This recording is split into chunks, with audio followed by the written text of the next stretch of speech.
Watching Dead, the officially unofficial podcast for AMC's The Walking Dead. I'm Jim. And I'm Aaron. And this week we're covering Season 2, Episode 9, entitled Triggerfinger. I hear you have a little spot of news for us this week.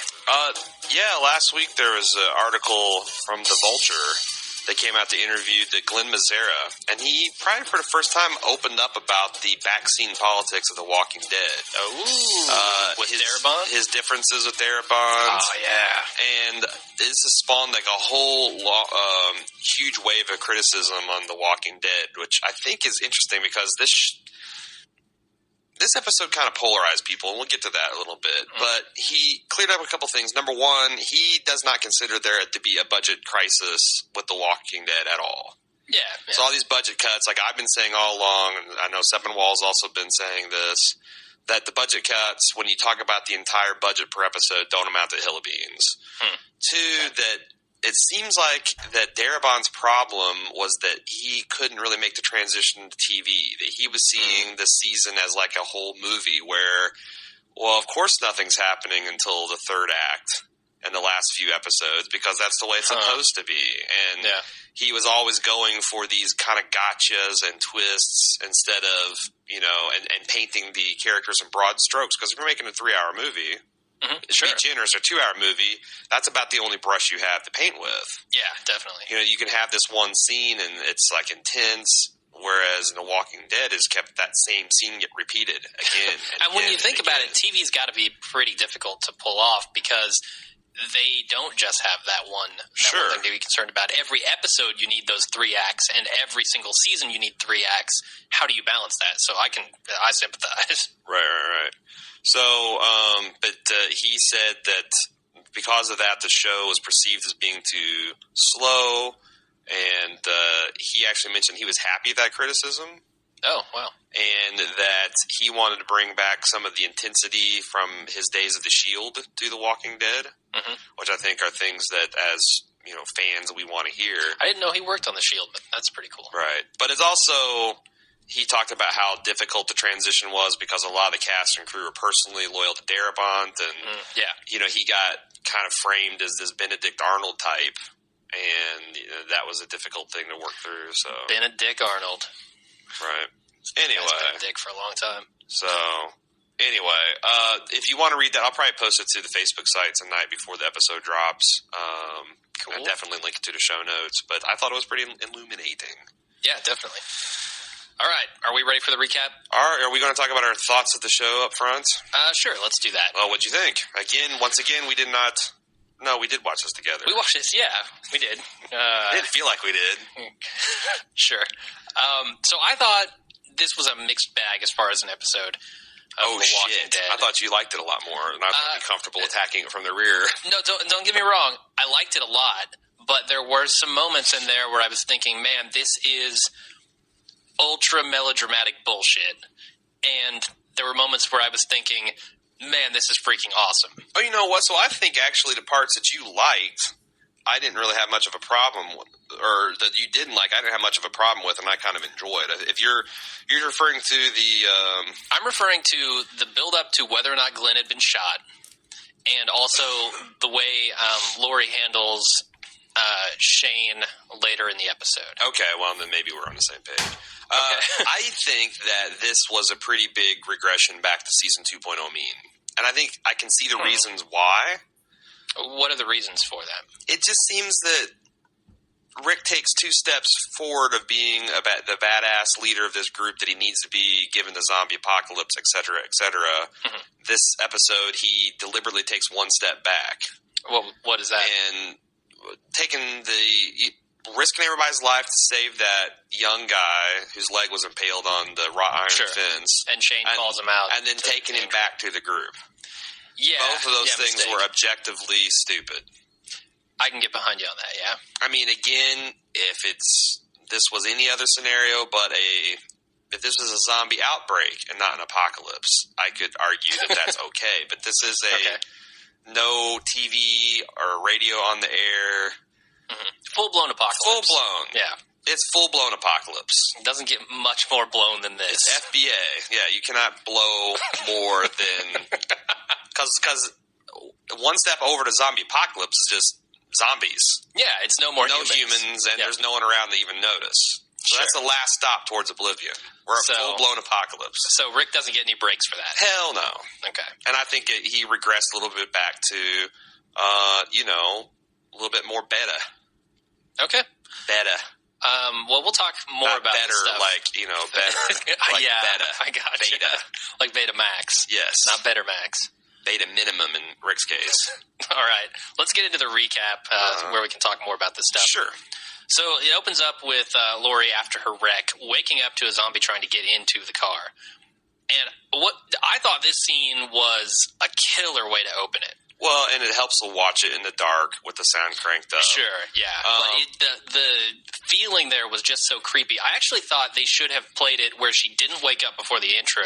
Yeah, sequence. You mentioned that. I actually like her getting her kind of horrified reaction. I'm surprised at how much internet reaction was like, this would have been so awesome, except for we didn't care that Lori lived or died. In fact, we preferred if she died. Yeah, that is a little bit of a problem. It's like, do you imagine how effective this would be if we actually felt something for Lori?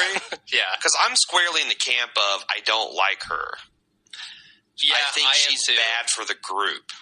Yeah, I've come to some realizations that we'll talk about later with Lori, but I think if this were like Glenn or if it were Maggie would be one that we would really care about, Mm-hmm. I mean, she's the nice girl who you don't want to see get eaten by the zombies. No, I would have to say the people I care. If I'm giving don't give a shit in two shit categories. The two shitters are definitely Glenn, Maggie, Daryl, and that's it. There's some people I'm ambivalent about, like Andrew's Carl. worked her way from the don't give a shit to give a shit. Yeah, she's had Carl's in there, T-Dog's in there, Andrew's in there, and Shane's in there. It's hard to give a shit about T-Dog right now because he hasn't done anything. Right, but he hasn't done anything to antagonize me. But you're right, yeah. Shane's in there because I just, he kind of annoys me, and plus he's a rapist. The don't give a shit category is, like, Live or Die is Dale, Lori, Carol. Okay. That's about it. Oh, Herschel's in. I probably give a shit about Herschel after this episode. What about Beth? The comatose. Don't give a shit. Don't even know her name. Yeah, I didn't know her name until this episode. So, yeah. Okay, well, let's move on then. We pick back up with Dave and Tony dead at the hands of Rick and Herschel and Glenn, and their friends show up looking for them, and the guys hide. I thought... Dave's not here, man. I thought so funny when they're knocking on the doors, ask for Dave. Yeah. No, I'm Dave. Dave, he's not here. Anyway. But it was good to see them scavenging guns and ammo, though. Yeah. I thought that was a cool little detail to put in there. Immediately going to looting the bodies. Yeah. Even Glenn. Glenn knew what was up. Sure. Glenn heads over and picks up a gun. So then we go back to Lori, who climbs out of the car and kills 2 zombies. The FX work on that zombie, disgusting. pushing his face in, and like the skin's peeling off, and that zombie just acted his shit out of that. I mean, this is the action that zombies are good for, because a human isn't going to tear their face off trying to get through a windshield. A zombie will. That's what's so scary about them. It depends what's on the other side of the windshield. Really? What, like Twinkies or something? A nice heavenly ham. When I was really hungry, I could, maybe. Bottle of Jack. And heavenly ham? Herschel would shove his face through steel. Yeah, get right out. To get to a bottle of Jack. What the hell did Lori stab this zombie with? It was actually the windshield wiper controls. And they established in the next shot that the gun was in easy arm's reach of where she was kind of like flailing for. I was wondering this whole time, what the hell? Where is your gun? Yeah. I was on the floor, or on the side ground, where she was laying. I mean, I don't really fault her for not picking it up. Really? Yeah, because she was in very, very imminent danger. I tell you what, it's a good thing that there was a hole in that windshield that the zombie went for, because I kind of think that if the windshield had been pristine, that the zombie climbs up and gets to her through the open window on the passenger side. Oh, yeah? Yeah. Because we've seen that zombies can climb. Sure. Zombies seem to be fit. So, yeah. Fit enough to shove his face through a windshield. And when, I kind of thought because I don't think Lori's untouchable. I don't think she's in the category. Like, I think Rick is untouchable. I don't know. Based on Carl's untouchable. The way she feels after this car crash, she might be untouchable because she just jumps right up, no problem. After rolling her car over. I'm just saying that it's somewhat effective to put her in danger because, like, when that zombie grabbed her by the hair, I'm thinking, shit, maybe this is all over for her. I would buy her dying at this point. Yeah, it would be nice. Daryl's untouchable. I hope Daryl's untouchable. I'm just saying if they killed those people, I would be flummoxed. Everybody else is pretty much up for grabs. All right. So then the group is sitting down to eat, but they find out that Lori's missing. And I found it interesting that in the absence of Rick and Herschel, Shane's sitting at the head of the table here. No questions asked. Yeah, he just sits right down. He stepped right into the daddy spot. Interesting. Going to take the daddy piece of chicken? Yeah? Yeah. Put on the daddy pants. Uh-huh. Which hat is he going to wear? If he wore a hat, it'd be the daddy hat. Okay. So, I thought that was very interesting too. Yeah, so they go looking for her all around the farm. And then Dave and Tony's friends try to get into the bar, but it basically turns into a shootout. I mean, just right off the bat. Now, what do you think? Rick definitely didn't look pleased at all when Glenn jumped in front of that door. He had his gun up. He was ready to blast whoever came through there. What do you do in this situation? Are you going to go with Rick and just blast whoever comes through? Or do you... I'm kind of wondering why they didn't execute Rick's brilliant plan of get the hell out of the bar when they had the chance. Like, very quietly, stealthily, head to the back of the bar and get out of there. Yeah. And let the rednecks pass. Because I believe their car was in the back anyway. Yeah, I mean, it seemed like it. So I don't know. I didn't think that was a great plan, and obviously Glenn kind of just reacted on... Yeah. So, but then I also don't know what Rick was trying to pull with this whole, they drew on us first business. And they kind of explained it. Yeah, and Herschel looks really pissed about you don't understand. This is how the new reality works. He's like the speech he gives everyone. He's getting You don't know what it's like out there, except for you are out there. You are out there with the zombies, but you don't know. So you do know. But if you knew what I know, and I know what you know, we would just put our guns down and go home. Yep. But you can't come with us. I don't know. I thought, who's he trying to convince here? It's not going to work. This is Beta Rick slipping back into Beta Rick mode. Yeah, I mean, but he was ready to kill him. It just Glenn kind of jumped in the way and thwarted that. So you think so? I don't know. Yeah, I mean, once Glenn jumped in the way and they knew there were people in there, Rick had to change his plan. I think Rick would have done some dumbass thing pointed to his head and took him hostage, and then just until the zombies came to eat them all. Gotcha. Yeah. That's what I think. They got Do I think he would have killed that dude in cold blood? No way. No? Not after I saw what I see from the rest of the episode. Yeah, good point. So then we go to Carol and Daryl, one of their scenes together. She tells him that Lori's gone, and he tells her that Lori must have gone after Rick because of the conversation they had earlier. Carol questions why he didn't say anything about that conversation, and Daryl doesn't respond.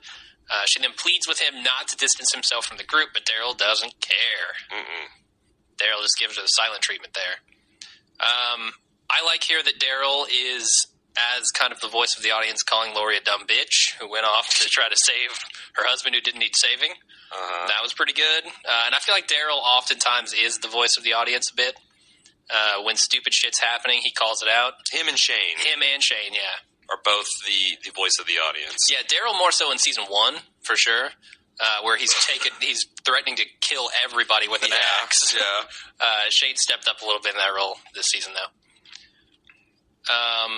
Did you have any comments about that episode, or that scene, rather? Not really. No? Okay. We'll get to another Carol and Daryl scene here. That's the good one. The really good one. As I call it, the good one. And I kind of think... I wish the first scene didn't exist because it kind of blunted the impact of the second one. Okay. So Carol reports back to the group, and Shane speeds off after Lori. This is a short scene. I didn't have much to say about it. So if you didn't either, we can move on. The attackers at the bar try the back door, but Glenn moves to intercept. What did you think about Glenn's actions here in going into the basement or whatever this was? I thought it was hilarious because Rick's like, There's a scary sound in the basement. Glenn, you check it out. I have a son. Herschel has many daughters. Do you not understand that you are less valuable? Oh, really? Oh, man. Yeah, and then Glenn's kind of like, I feel like he's a man who's progressively shitting his pants throughout this whole scene. Like they're just filling up throughout the scene. Yes, little by little. Because you see him when he's like, oh, God, but I can't say no. And he goes down the basement, tense as hell, ends up kind of faking his own death in combat later on. I mean, I just feel like Glenn's a mess, and I didn't really figure out why until later on in the episode. Yeah. And we'll talk about that. But yeah, it's like anytime you hear a scary noise, there's a zombie in the well, send Glenn. There's a zombie in the basement, send Glenn.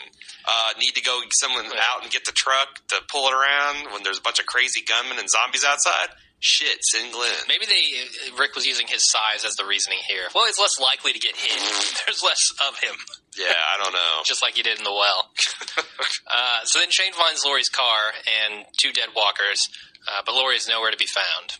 And I'm like, where the hell would she go? Would she? And then it's kind of weird. We hear in the distance either the sound of shotguns or thunder. It's hard to tell which. And if we heard it, and I'm pretty sure it's supposed to be guns. That was supposed to be the shotgun blast. If we heard it, then surely now we found out later that Laurie's, another half mile up the road. Surely she heard it, which I don't understand how Shane was able to so easily talk her into thinking. Well, of course, I guess why would she think Shane would lie? Yeah, although she brings up his history of lying later. True. But I'm wondering, is that if that is gunshots and not thunder, is that a shot that we saw happen at the bar? I think is that what that's we're how I to see? took it. Okay. That's how I interpreted it. I could be wrong, but that's how I interpreted it. All right. So Laurie continues to walk to town apparently here because we know later Shane picks her up further down the road. Why do you think, is this like the only road between the farm and town, and she assumes that when she woke up that Rick hadn't been back yet because this is the way he would go and he would see her? Well, supposedly we somehow know from previous episodes that there is only one road between the farm and the main town, which makes her looking at the map stupid, and I don't know. This is beyond stupid. This is pissing me off. Is talking about it. Why? So she wrecks her fucking car, and she fights off 2 zombies, and her reaction is to I'm going to continue to go rescue Rick. Yeah, even though she has no idea how long she's been out. It's ludicrous. It's ludicrous, the fact that I'm seeing this and that she is this child at home's mother and she's carrying an unborn child and she wants to potentially make Carl an orphan in this fucking world. Yeah. I hate her, and I hate her, and it's bullshit. So the trouble. What more can I say? I wish that wasn't in this episode, but let me get a thesaurus and look up the word bullshit. I can tell you more about how I feel. It's a picture of Laurie. What? Oh. Yeah, I mean, they kind of had to deal with what happened last time, and I wish that they didn't, but they could have killed her. This is how it goes. Yeah. Which I thought was interesting as I was recording the feedback. I, at one point, hit 3 emails in a row saying, at the end of last week's, it wouldn't be awesome if Laurie was dead. I'm like, that's a problem, show people. Yeah, you don't want people to say that about your characters. I thought it was interesting. I was reading a review on Grantland, which is rapidly becoming one of my favorite. It's a sports site, but it's become one of my favorite pop culture sites. Where their reviewer, and I can't remember his name, said it was a cosmic miscalculation by the producers to begin the show on this kind of cliffhanger because 9 out of 10 audience members doesn't care about Laurie. That's true. So it's like you're shooting your wad on this awesome shot of a character who we just assume, like, zombie eater. Yeah, go get her. Right. Anyway. Yeah, good point. So the next scene is a really long scene. I'm going to break it into a couple parts. The first part is Rick sends Herschel over to cover Glenn while he's in the back, and he tries to get to the car.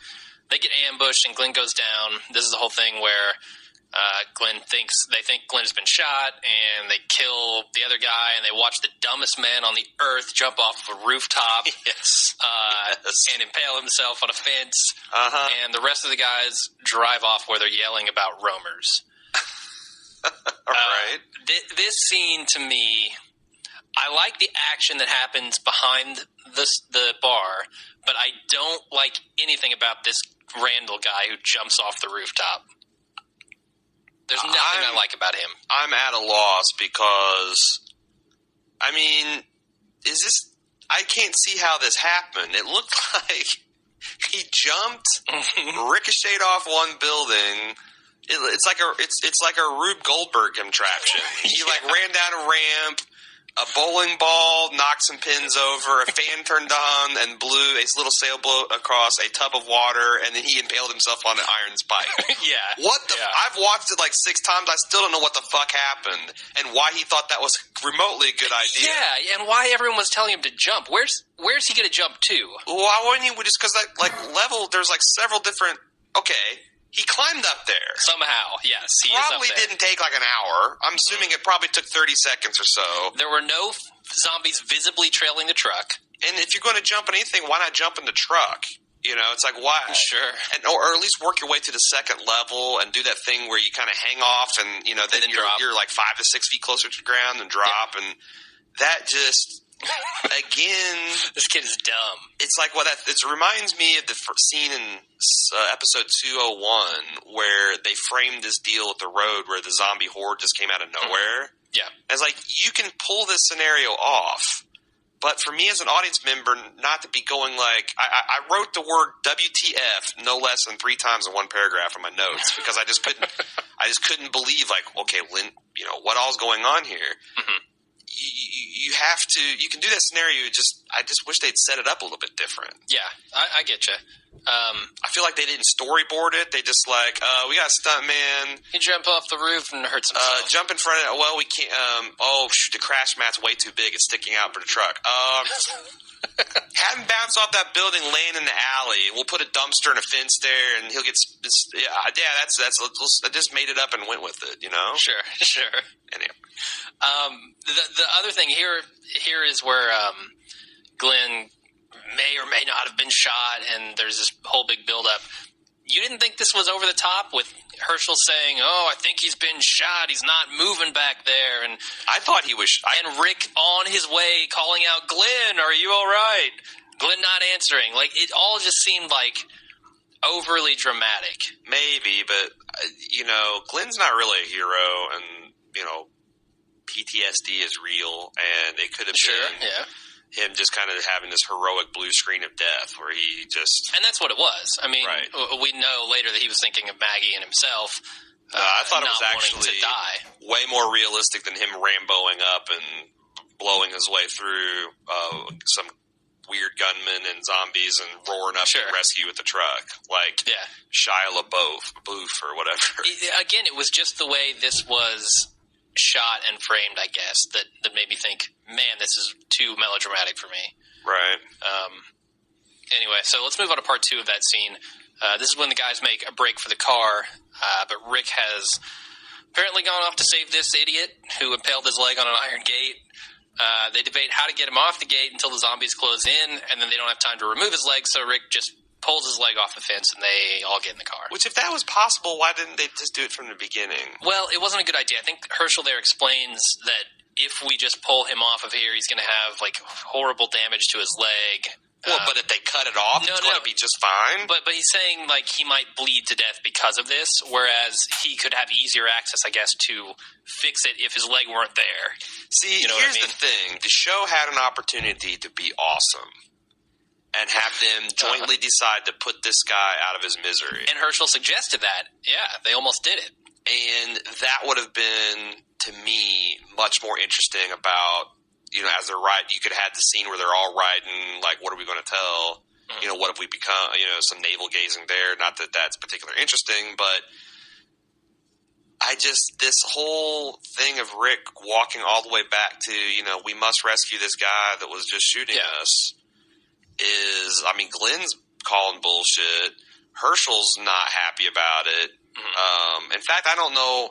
It would have been interesting to see Herschel whip out his gun and, like, while Rick's reverting back to Beta Rick mode, just be like, pow, you know? Yeah.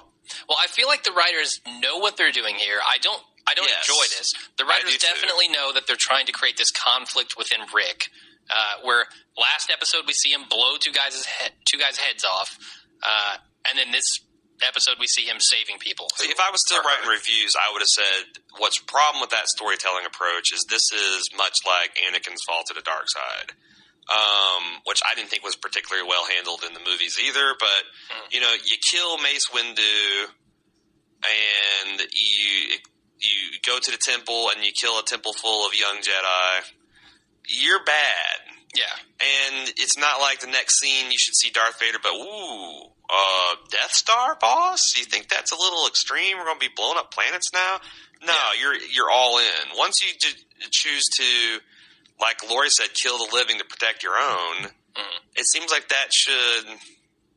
maybe I'm way off base, and maybe Rick's reaction was to go the opposite. Like, I'm going to save this guy so it makes me seem like less of a dick and an asshole. But I didn't want to see that. He doesn't want to come back with the story. I'm having a hard time separating what I think is actually objectively good creatively. Yeah. Like, that might be a perfectly fine interpretation, and I just don't like it. Versus me wanting to call bullshit because it's just objectively bad. For example, how they spent the majority of their time in season 2.0. That's what I was going to say. It seems like they're doing this with maybe too many characters. You know, they had this going with Shane for a while. They have this still going with Lori. The Rick, obviously. They might just be doing it with too many characters. I guess that's the thing. One of your chief problems of the show is the characters are not getting enough development. You don't have time to pull forward and then reverse. I mean, I feel like Rick is... Remember in Austin Powers, the second one, where he gets wet? In the hallway? He's just like, backing up forward, back forward. You don't have time to do that in the hallway, okay? Sure. You need to keep moving forward. And that's why I guess I'm kind of more on the boat that that's a structural flaw rather than me just not liking it. Okay. Fair enough. The other thing here that I didn't like is Glenn's wild, carefree shooting. Like, he's trying to pick off zombies with a shotgun at, like, 50 yards. Headshotting them. I'm thinking, wait until you see the whites or the reds or whatever color zombie eyes are of their eyes, and then shoot them. Because a zombie, you only blow its head off. That's the only way to kill it. If you miss and dismember it, it doesn't care. Well, I mean, I don't know. It's like Herschel headshotting zombies with that gun that he's not really ever practiced shooting with in the dark from 50 feet. That's ridiculously hard. So I guess I'm just going with the show, assuming these people have mystical shooting powers, because Glenn has been practicing. Sure. And Herschel says he's good with a gun. He just doesn't like to shoot. So I'll tell you who. Herschel says he's good with a gun. He just doesn't like to shoot. I'll tell you who is good with a gun. Rick is good with a gun. Like, seeing him step up there and aim a weapon and fire it is impressive. No, I mean, like in the he has intent. Episode 2, season 1, where he was walking/running down the sidewalk with a bum ankle and headshotting zombies with his python. Very impressive. Yeah, definitely. So, all right, well, let's move on then. Shane finds Lori walking down the road and tells her that Rick and company made it back safe and sound. She believes him and they head back to the farm. Yep. I'm thinking smart move on Shane's part. I agree. Cannot fault the man. Yeah, and I would do the same. Unlike the Otis situation, I would do the exact same thing in his shoes. Yeah. So then Carol goes out to Daryl's camp to tell him that she's not going to let him pull away. Carol tells him to let it out, and he yells at her but doesn't hit her. Here's the good scene. This is a really good scene between Carol and Daryl. And it's really dark, too. There's a lot going on. Like, I'm not certain what's going on in Carol's head here, but it seemed partially like she was, after Daryl didn't hit her, it seemed like she was partially surprised that he didn't and partially surprised that she was going to let him. Well, I kind of took it, and it was, and agreed, this is a very dark scene, but I kind of took it that Carol senses the danger of Daryl and his anger, and she's like, I don't got a daughter, and I'm alone, I'm uniquely qualified to take this kind of abuse, whether Daryl punches her or whether he just pours out his rage on her character and emotions, and it's just emotional abuse. Yeah, she's like trying to save it. I've got this huge reservoir of pain that I can call upon, and I'm just going to let him because I'd rather it be me than it go out onto the group, or him just leave. He withdraw because he can't get rid of it. Yeah, so it's almost like a very selfless act of hers. Yeah, I mean, I feel that. And the other interesting thing on Daryl's part here is that he is most definitely projecting his fear onto Carol. He says, you're afraid because you're all alone. He's obviously talking about himself here. He has no one else in this group who he really feels attached to. Oh, sure, he's projecting. And Merle's gone, so he's got nobody. Yeah. I thought that was pretty interesting. Do you think he actually crossed the line? Because it almost seemed like at the end that maybe she had thought he wouldn't go as far as he did. No, she thought he was going to go farther. I mean, she tensed up and turned her head when he stepped towards her. Let's see, because I kind of thought that he was going to hit her. All right, I kind of saw at the end though maybe he actually succeeded in hurting her. I didn't pick up on that. All right, but maybe. So then Lori and Shane arrive back at the farm, and she discovers that Shane lied. While he's explaining, he accidentally drops the news about the baby in front of everyone. Mm-hmm. Lori's not too happy about everyone but Carl knew at that point anyway. Did they? I think so. They were all giving weird Dale looks. Knew. Maggie might not have because she... Oh, bullshit. I don't know. No, she did. She does. She knew about the abortion. Yeah, that's right. So she had a weird look on her face. I wonder if she was just like, "Ooh, what's Lori going to do about that?" I don't know, but I mean, I know for a fact Dale knew. Mm-hmm. Maybe Andrea didn't. I don't know. So whatever. Yeah, Carl is the definite one that got fixated on. Yeah. So in the next scene, they're in the house, and Carl asks about the baby, and Shane comes to apologize to both of them. How is Babby formed? Yeah, and she says they haven't had the talk yet, and Dale's not willing to do it. He seems a little on the old side. 12? Is that how old he is? In the series, in the comic book, he seems much younger, like 6 or 7. I think it was 8. In the comics. Really? Yeah. I thought he was written pretty younger, but I don't know, maybe not. I always thought he was a little bit older than my son, who's 5 in the comics. It's hard to tell with comic book characters. They all kind of have doughy faces. Sure. Depending on how you draw them. Right. The other thing he says here that was a little weird is if it's a baby, or if it's a girl, can we name it Sophia? That's a little weird, Carl. You might ask Carol about that. I don't know. I mean, Betty Draper would think it was a fantastic idea. Oh, well, Betty Draper's a fantastically horrible person. So that's not creepy at all, Carl. Also in the scene, Shane comes in to talk to Lori and kind of apologize, and he says that she brings up Otis, and he says that he died because he loves Lori and Carl.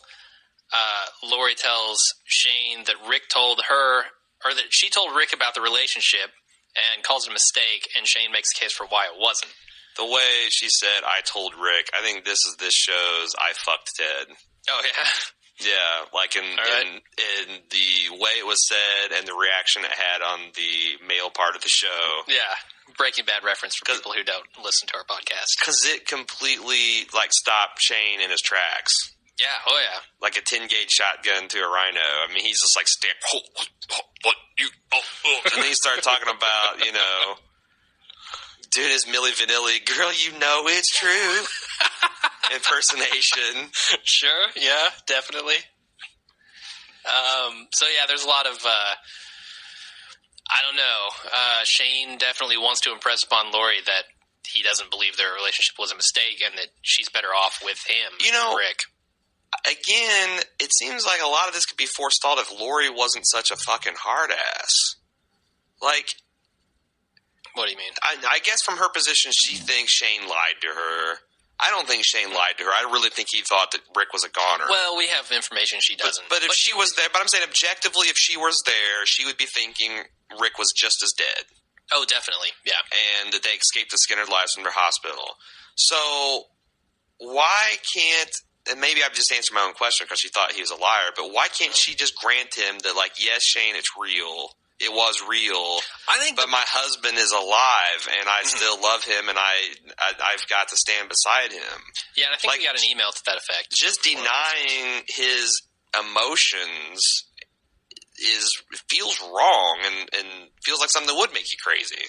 I think the problem here is they are too...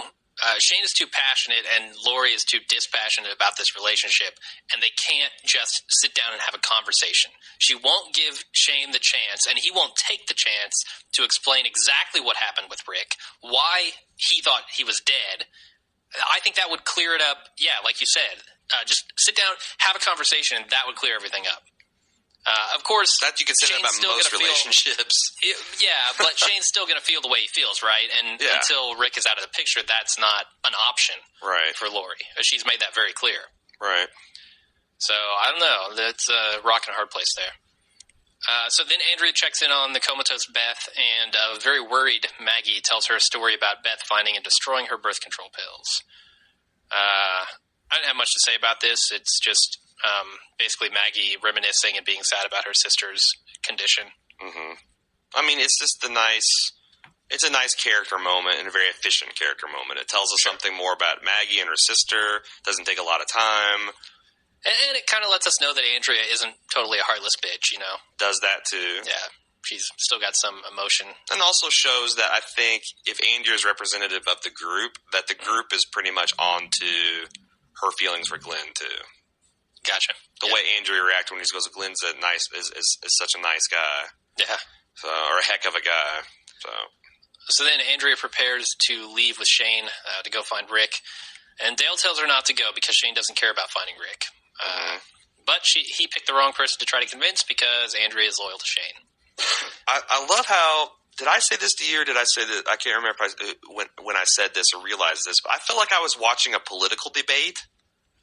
Like, you know, when you see a conservative and a liberal, and they're like pretty agreeable with each other, but then they'll find the issue that they don't agree on, and one person's like, "You can't be serious." Yeah, and how can a right-thinking person such as yourself believe such obvious insanity? Yeah, and the other person's like, "Well, fuck you. This is what I do believe." Blah blah blah. I felt like we've got, I don't know. There's two political factions. Mm-hmm. Oh, certainly this party is splitting into two here. And the listeners are just starting to describe it Team Shane, Team Rick. Definitely. But, it's like I feel like they're going to start wearing buttons. Because I just felt like that. And if you're Team Rick, you can't understand why the other person's on Team Shane and vice versa. Well, in my opinion, they're all jackasses. That's a douchebag and turd sandwich situation. Yeah. Do you think that this is going to lead then to a greater schism amongst the group? Oh, certainly. To this point, I kind of thought that, okay, Rick or Shane, Rick's probably going to prevail with Hollywood being what it is, and then everybody's going to fall in line. I kind of think that there might be a rip and parting of the ways here. Yeah, I mean, from what I've seen... Rick doesn't man the fuck up. That's what I'm thinking. From what I've seen, Shane is not going to tolerate Rick's bullshit any longer.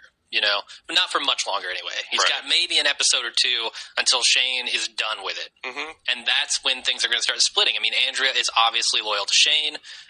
Dale's definitely not. Right. Carl is going to be an issue because he's very much on both of their sides. Right. He likes Shane a lot. Oh, he does.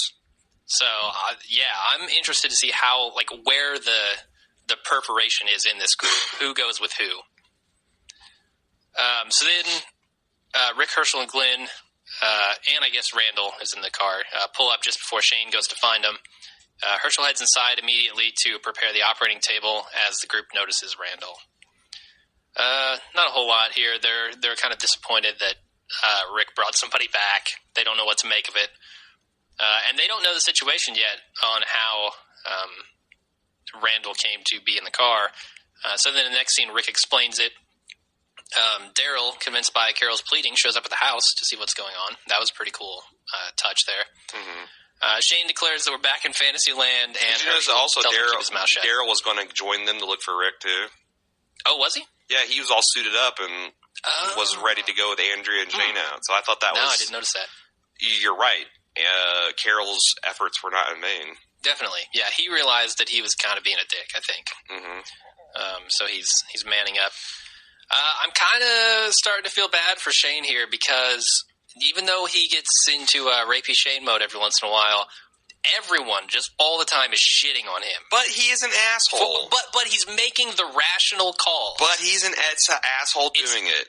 You're right. It's like you said about that scene earlier. It's the way it's framed. Shane just comes across as an asshole even when he's making the right decisions. And that's time and time again. It's not necessarily the people that are right that win the argument. It's the people that make the other people feel the best about choosing their argument. I don't know. So it's pretty messed up. I mean, Shane is doing everything right. He's just not doing it the way the group wants him to. But he's being a condescending asshole. So unless you agree, he's the classic preaching to the choir, which God knows everyone on the internet does. Doesn't try to see the other person's viewpoint. Doesn't try to connect to him. Doesn't try to empathize with them. It just, you're stupid. You're living in fantasy land. It's actually the stakes very are pretty interesting. High, though. The stakes are always high, or you wouldn't be fucking arguing. The stakes are very, very high here. The stakes are high in elections. The stakes are high in relationships. The stakes are high in a zombie apocalypse. I'd argue the zombie apocalypse is a little more serious. Sure, you're not arguing who gets the biggest piece of chicken here. You're arguing and maybe who lives he should and who be dies. taking that into account and trying to be cooler about it, you know?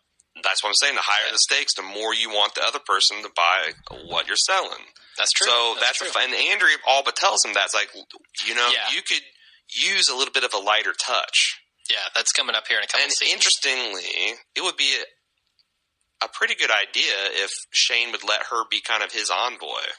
Like they have a powwow and she approaches the group and says, she could be his like ambassador. So yeah, she's his mouthpiece. The mouth of Sauron. The mouth of Shane Ron. I mean, he can't be trusted to communicate effectively, so Andrea's going to have to step in. No, he can't. A mediator. No, he can't. All right. So, but I like this. I like how many divisions, and now Herschel's getting into the... Yeah. Look, I wanted you all gone, and you especially, but Rick talked me out of it, so shut the fuck up. And I want my seat back at the head of the table, bitch. That's right. That's right. So then Herschel attends to Beth, and Maggie confronts him about his drinking and abandoning her. She obviously has some daddy issues here. She can't really, as far as I can tell, do much on her own, which is surprising considering how well we see her operating earlier. Like when they're at the pharmacy, like when they go into town, she seems pretty competent in like her skills, but it also seems like she has some issues with being abandoned by her father, I guess. Yeah, and I thought this reminded me, I forgot to mention it in the previous scene, but when Glenn and her had that powwow and he left her in the kitchen and they kind of zoomed out, they had those multiple doorways and hallways that kind of framed her almost like it looked like you were at an exhibit or some kind of zoo looking at a caged animal. And it was a very Mad Men / Breaking Bad camera shot to use. Yeah. And it really made kind of the sense of her isolation and kind of the withdrawal. Yeah, some good cinematography there. Yeah, well, anytime you can do something really subtly underscore, you should do that. And one of the other interesting points of the article I mentioned previously about the Glenn Mazares, he says that he's actually trying to make the show more cinematic. I don't think where Walking Dead has been to this point very cinematic at all. Yeah, there are a few iconic shots, with Rick walking into Atlanta. The doorknob turning. Most of those came from the pilot, though. That's true. I mean, I guess when it was meant to be cinematic and iconic when the... I can't think of the name, but the big building blew up. Yeah. That was CDC blew up. No. So I would like to see, when I say cinematic, more like this, more artist and painterly in the way they're doing things. Definitely. I think Andrew WB's blood vessel in the brain is about to explode right now. I'm trying to describe to this show some painterly qualities. He's like, So I feel you, man. I'm almost there with you. Awesome. So then Andrea comes to talk to Shane about the way he's interacting with the group, like we said earlier. And Shane tells her that they're the only ones that see the war that they're inviting by releasing Randall. And this is a good point. Like, if they release Randall, he's obviously going back to the group that he was with before and saying, hey, I now know where the guys who killed our buddies are. It's a bad move. It's not an insignificant risk. Oh, definitely not. I would say it's very significant. And if you're just going to drop him off like Rick's suggesting on the main road with a canteen, you're just as good as unarmed. You're as good as giving him to the zombies anyway. So why the fuck didn't you just leave him there or put a bullet in his head? Yeah. So there again, Beta Rick, completely bullshitting his way through another decision. Definitely.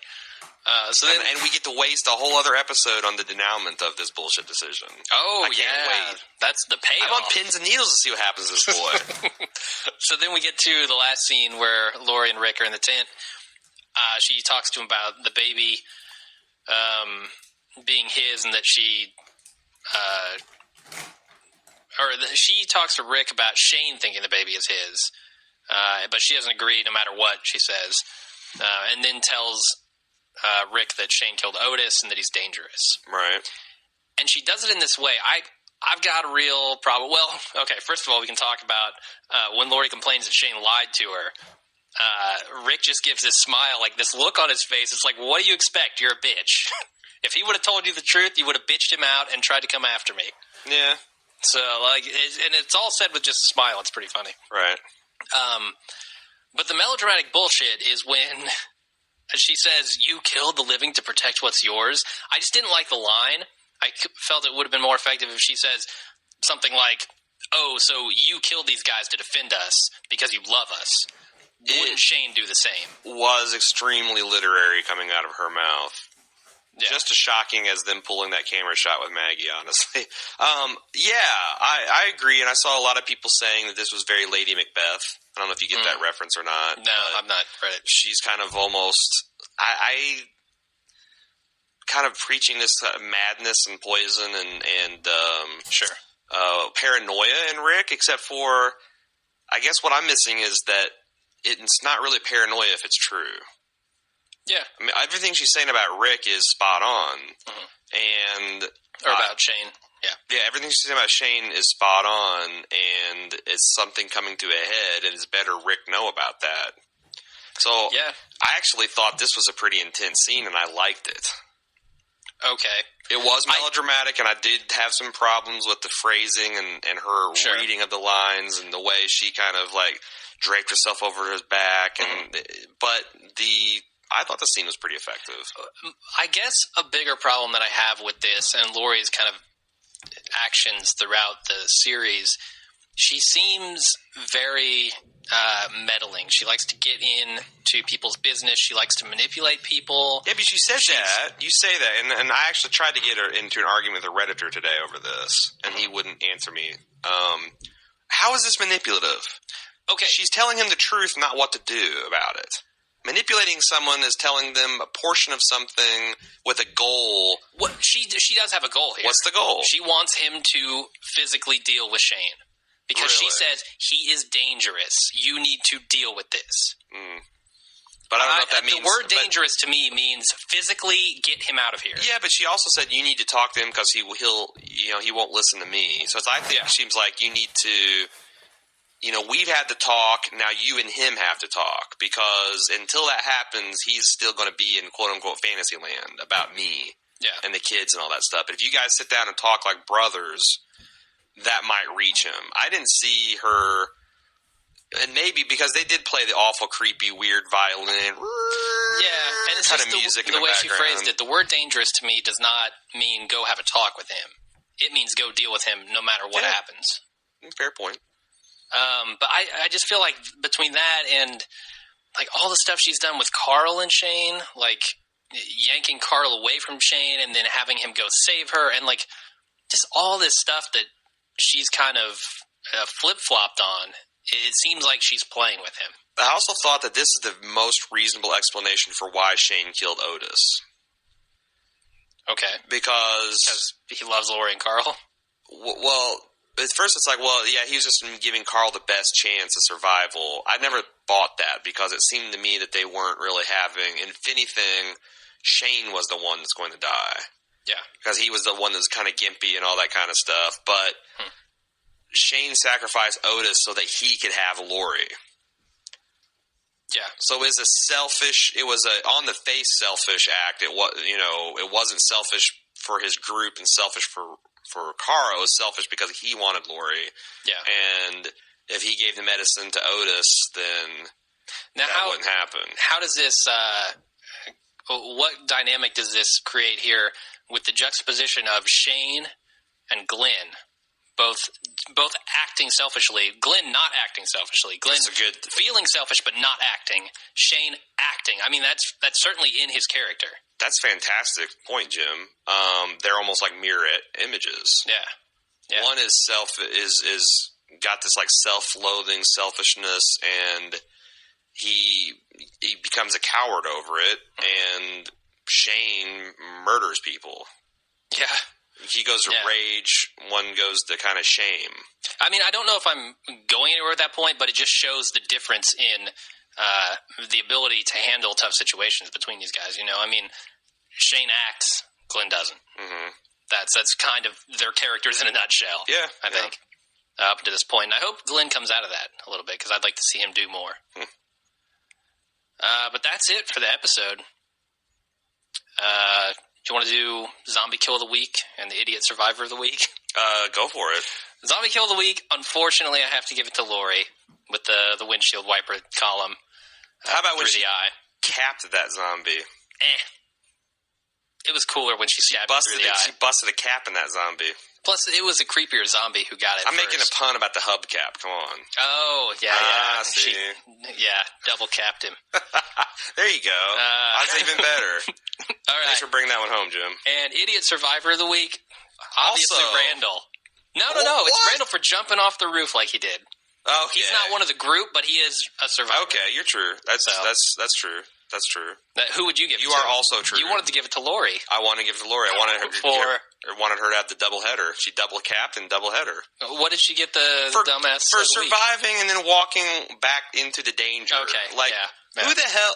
Okay, if there's shit going down that Herschel, Glenn, and Rick can't handle, she's going to handle it. Yeah, and also, while I'm on the subject, I don't buy that she ripped off a gear shift or even a turn signal knob and stabbed the zombie through the head with it. That she possesses Michael Sarian type of upper body strength, which is non-existent. Yeah, weak baby strength. She's got weak baby, like day-old baby strength. She can barely cling to someone's pinky. No fucking way is she ripping car parts off and then shoving it through orbital sockets. No way. I just assumed that the zombie helped her rip it off. Like, he was pulling on her. She was gripping the shit. She just had the little pinky grip on it, and the zombie yanking her hair back. Okay. Yeah. All right. He had some mechanical... Augmented zombie strength. Her head was like a pulley. Her arm, the lever. Yeah. Okay. Yeah. With the mechanical advantage, I see that happening. Definitely. He solved it again. Way to go, Jim. Bringing it around. You are clutch on this cast. Well, speaking of clutch, why don't we bring it around to listener feedback? We got a piss pot full of it. So, tons. First off, after I call... And I don't say tons in a bad way. I say tons in a good way. You have to organize it all. I don't. Yes, I did not enjoy collating this ultra hip spoiler section.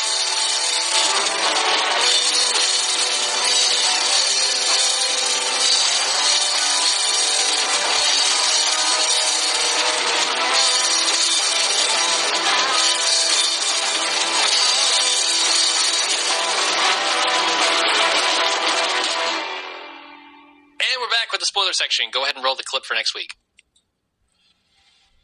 Episode of AMC's The Walking Dead. You can't just be the good guy and expect to live.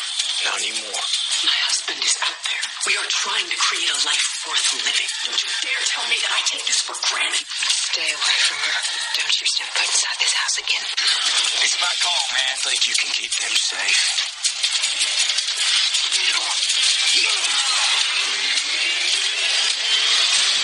Special look at a scene from next week's The Walking Dead will be revealed during Comic Book Man. Next on AMC. Oh, shit. So... Is that it? Between Rick and Shane? Is he going to chop him down with a cherry tree? I think that's the point where he dies, surely. Neither do I. We see... So 18 Miles Out is apparently where they decide to drop the kid out, or town. We see some interesting stuff here. The one most interesting, besides Lori acting like a fucking lunatic, was a showdown between Andrea and Maggie. Oh, okay. I've heard spoilers that this is because her sister's taking a turn for the worse. And Andrea is... I think she's a zombie? Well, I don't know. I just heard that that's... And we're going to read a little bit about this feedback, but that my speculation, based on the knowledge that she's taking a turn for the worse and they're having this conversation, don't, get out of this house, don't come near her again, is Andrea is advocating putting her out of her misery. That's my speculation based on the informed spoiler. What else we got to talk about here? Shane and Rick. And Shane, they go We out see zombies, so we know we're going to have some more zombies. Definitely. We see Rick brandishing a knife. I don't know if that's to attack Shane with or not, but he does throw a punch at him, which Shane catches. Yes, he does. Under his arm. I don't know where he was aiming with that punch. I know. It seemed a pretty weak, ineffective punch to me. Yeah, definitely. A very, very beta punch. Yeah, that's not going to hurt anybody. No, it's an armpit. He's just dragging his armpit with his elbow. He's going to hug him to death. Yeah.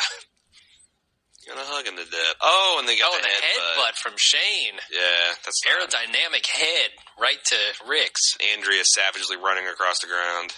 Yeah. You sure that's Rick? Probably would have killed Rick without the lobes to cause some drag. Wait a second. Are you sure that's Rick's hand grabbing that knife? Not positive, no. Okay. No, that doesn't look like Rick's hand. Doesn't look like he doesn't wear a bracelet. Well, plus it doesn't look like look at the shirt he's wearing there. This shirt is like a plaid shirt. This shirt is a solid shirt. So whose knife is that? It almost looks like a woman's hand. Really? Well, with the bracelet on, yeah. Maybe it's Lori. Maybe. It does look like something, a shirt that she'd wear. She wears that checkered shit a lot. Yeah. Listen to two guys watch a trailer over and over again. Yeah, so, I mean... Let's get to the spoiler stuff. It looks like there's going to be a lot of action next week, is the cool thing. Agreed. Do you have any spoilers? I have one feedback spoiler from Raphael S., who says, who gives us his opinion on what he thinks might happen. He says, okay, so there are a couple things I want to address first. Shane will most likely die. Carl wants to name the baby Sophia. Maggie and Glenn adopt the original Sophia in the comics. So, I'm not sure, okay, so here's what I think will happen. Lori will die next season after having the baby, leaving Rick with a baby that is not his. I think this could be an homage fulfillment of the comic books by having Glenn and Maggie adopt the Shane and Lori love child. Interesting. That would be a very weird twist. I'm not saying it couldn't happen. Right. I'm just saying, wow, that creates a lot of weird relationships within the group, which I think has to happen sooner or later, right? I mean, this group is very incestuous, not in that way, but they're all they have. Right. So sooner or later, things are going to get a little bit weird between these people. Sure. And that would do it. If they want to repopulate the Earth anyway. Yeah, that would definitely be weird. So, anything else? Nope, that's it. Bob from Illinois said, you guys have been saying for months that Jenner whispered in Rick's ear that everyone is infected and we become a zombie no matter what.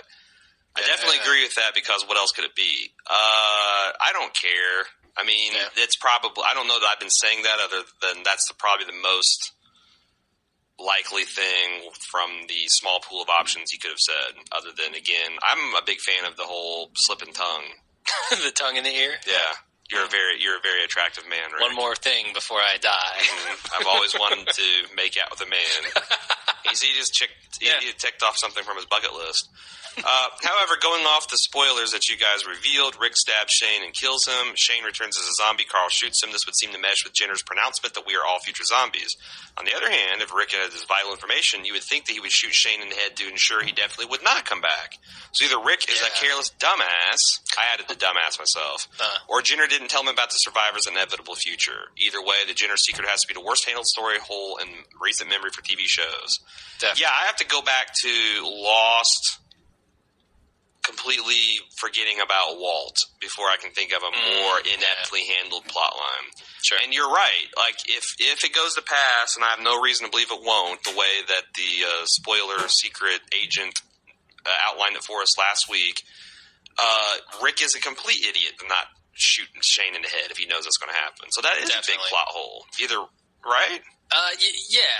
I mean, he has consistently been shooting people in the head when he shoots them. So he's got to be aware of that. The other interesting thing here is, did we do the spoiler on Dale dying yet? We didn't. No, I'm about to. Okay. When we get to that, I want to talk about the relationship between Shane and Rick and Dale. Okay. Thorley W. double dipped in the spoiler section. He says he has a prediction. Carl Jr. will kill. I love how I've infected everyone with that brain bug. Carl's Jr. will kill someone in an upcoming episode. In the comics, he already killed at least two normal humans, Shane and a child who murdered another child. I don't think it will be Shane. The character is too popular and hasn't built up to that point yet, at least for a while. But if Dave and Fat Tony's crew come to the farm looking for payback, I could see him killing someone in defense of someone in the group, or to avenge a death like his mother's. I don't think it will be to avenge Laurie's death, because so much of the Carl Jr. story has revolved around the concerns his parents have for him, and it's likely the writers will want him to kill someone and see how Laurie and Rick each deal with it. That's pretty solid, that they need to keep Laurie and Rick around for Carl's first shooting death, because it makes it more interesting. Definitely it does, yeah. That doesn't mean the show's going to do it, because they don't always pick the most interesting option, but that's a solid analysis. Yeah. Does killing a zombie count?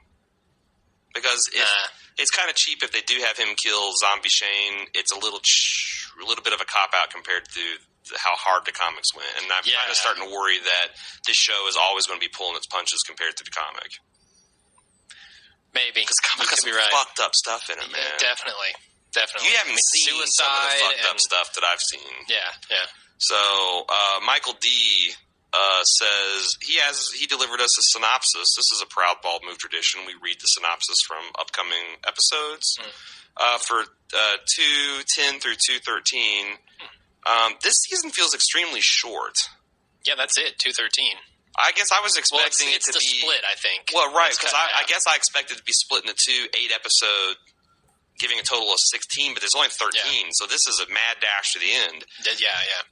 Season 2, episode 10, 18 Miles Out. Rick and Shane are now in conflict over the fate of an outsider. Andrea helps Herschel's daughter face a crucial decision. Number 1, Andrea might help Maggie make a decision to stay on the farm or with Glenn. Or 2, maybe the outsider is Tyrese. Number 2, I don't think Tyrese exists in this. I don't think he's ever going to be a part of the show. And if he does, they're going to make him. They're going to morph T-Dog into Tyrese. Yes. Which they need to do quickly. 1, that would be interesting, but it doesn't address what we saw in this promo here. It would be interesting to have the person who was wanting to bail on the group a couple episodes ago now counsel another one to stay. Season 2, episode 11, Judge, Jury, Executioner. Rick sides with Shane, causing Dale to worry that he's losing his grip on humanity. Carl's actions have unintended consequences. He doesn't have any speculation for this, but I'm going to tell you our little insider mole, our anonymous tipster, says that Dale dies as a result of Carl's actions. Yeah. So Dale's dead in episode 11 from our sources. And talking about that, I was wondering if maybe they're going to have Shane kill Dale, because we've already seen the tension there. We saw Laurie tell Rick that that Shane is dangerous. Interesting. That to me would set the stage for Rick killing Shane. If Shane is willing to kill one of the group, then he knows that he's dangerous. Theorize, Mr. Data. Why would Carl have anything to do with that? Carl. Yeah, Carl's actions have unintended consequences, and the anonymous tipster says Dale dies as a result of Carl's actions. You think it's possible that I have an idea? Do you have one? He could let something slip to Shane that That's Dale what said, I'm thinking. and maybe that he told Laurie about that. Yeah, I could see a big run up here. Because I'm thinking, when I first read that, I'm thinking Carl's twirling his gun and it accidentally shoots Dale in the head. But now I think that's or something like that. Just something along those lines. Kid. Yeah. I actually like your idea better. I don't know. It would be interesting to see that. You were clutch this podcast, Jim. I tell you. Yeah. Knocking it out of the park, and the listeners are eating it up. I'm just met over here. Also, if you've noticed, Shane has a pot of coffee. No, never mind. Season 2. I'm also having trouble not convulsing, coughing, and belching at the same time. All right. God. Season 2, episode 12, Better Angels. Better Angels? Okay, Better Angels. I wonder if that's supposed to be Better Angles. No, it's about the baseball team. Anyway, someone dangerous may be loose near the farm. Rick, Shane, Daryl, and Glenn help keep the group safe. Number one, maybe they see some kind of sign of Michonne, as someone dangerous may be loose near the farm. And if our speculation is correct, then Shane dies in this episode. Oh. And Season 2, Episode 13, Beside the Dying Fire, Rick and Carl find the farm in jeopardy. The group is split up in the chaos, and Rick's leadership is questioned. Maybe, again, this is all what you've been hearing is coming from Michael D. Maybe after Rick and Carl kill Shane, they come back to see the farm overrun by zombies, and the group is angry about Shane being dead. See, and if that happens at the same time that the daughter Beth turns into a zombie, she comes out and starts eating people. Shit, give Rick clues. Oh, man. They could really create some good scenes here. It sounds like a hell of a cliffhanger again. Yeah. But honestly, all these episodes sound strong, and if they kill two major characters in the next 4 episodes, that's going to be pretty intense. I wonder how I'll feel about the show after those 2 characters are gone.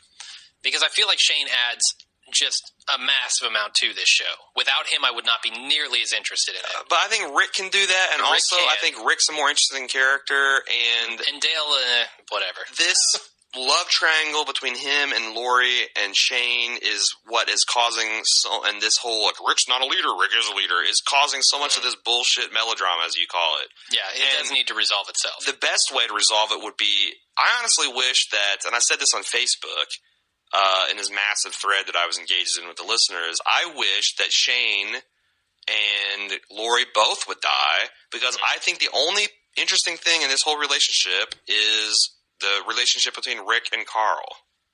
Rick and Carl? Yes. Like that father-son thing, it interests me. I do not like Lori. Yeah. I think Shane going away is not going to make her a more likable character. I'm starting to like Andrea. I definitely like Maggie. I'm actually even starting to take a shine to Carol, believe it or not.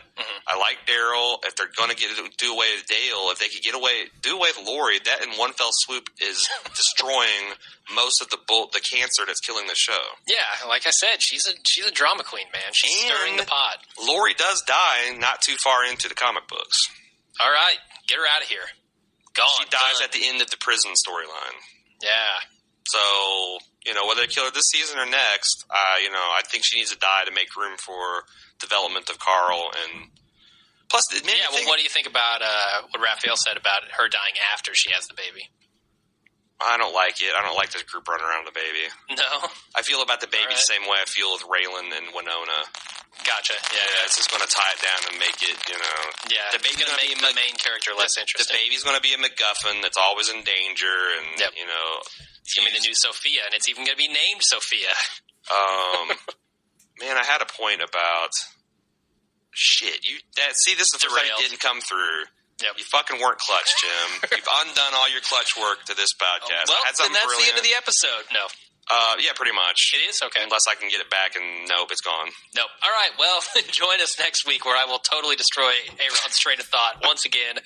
This time earlier in the episode, so it really ruins it. Derail it to where my train of thought jumps track, flips over, kills every idea aboard, and I'm just a catonic mess. I'm like Maggie's sister, Beth. I totally Beth it. Awesome. All right, well, join us next week for 18 Miles Out. Yep, see y'all. This season,